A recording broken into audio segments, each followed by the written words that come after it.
It was 10 years ago tonight. One of the most powerful widespread storms impacted the Midwest and the Mid-Atlantic.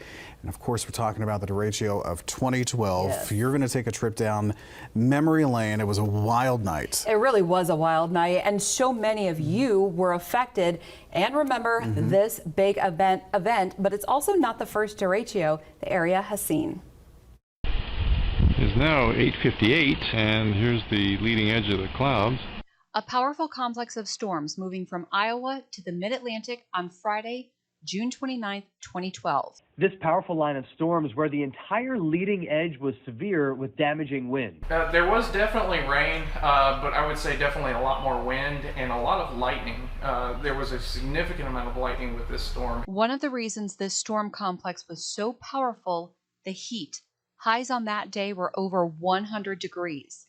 As the complex approached the Appalachian Mountains, the sky darkened.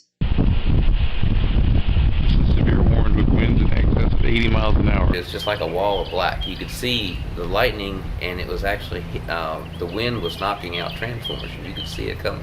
I grabbed my phone and looked at the radar and saw this huge U, and we were in solid red. That curvature on radar is called a bow echo.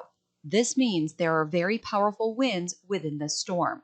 It wasn't just high wind gusts over 60 miles an hour. It was the long duration. At the Wears Cave Airport in Augusta County, wind gusts remained above 40 miles an hour for nearly 2 hours. I heard the roof start like wood splintering noise, and then I knew, it's just getting worse. Trees crashing down and widespread power outages. And you could see debris and stuff going across the road. When the storm was over, many were traumatized by this powerful event, later classified as a derecho. Virginia is under a state of emergency. At least 6 people were killed in Virginia from violent storms. The storm that swept through our area packed quite a punch. Thousands of people are still in the dark. More than 250,000 people without power in the Shenandoah Valley. And these damaging wind reports stretch for 800 miles. It took weeks to get power restored, many sweltering in the heat after the storm with no electricity. Power companies like Dominion have made changes after that storm. We've identified the most outage-prone areas, and we're focusing on installing those conductors underground. 13 people died from this derecho, most from falling trees. Because of the power outages and the high temperatures in the following weeks, 34 additional lives were lost to the heat as an indirect result of the storm.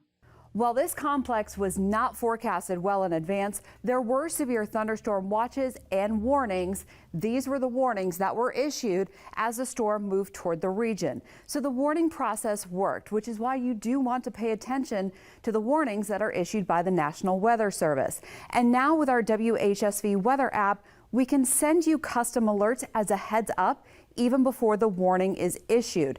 Now, recently, the criteria for a derecho has been updated. This is a widespread convective straight-line windstorm with wind gusts at least 58 miles an hour along most of its length. That's a nearly continuous wind damage path of 400 miles or longer, a width of at least 60 miles, plus several 75-mile-an-hour gusts or greater. And this storm would take on that bow shape or the curvature in the front.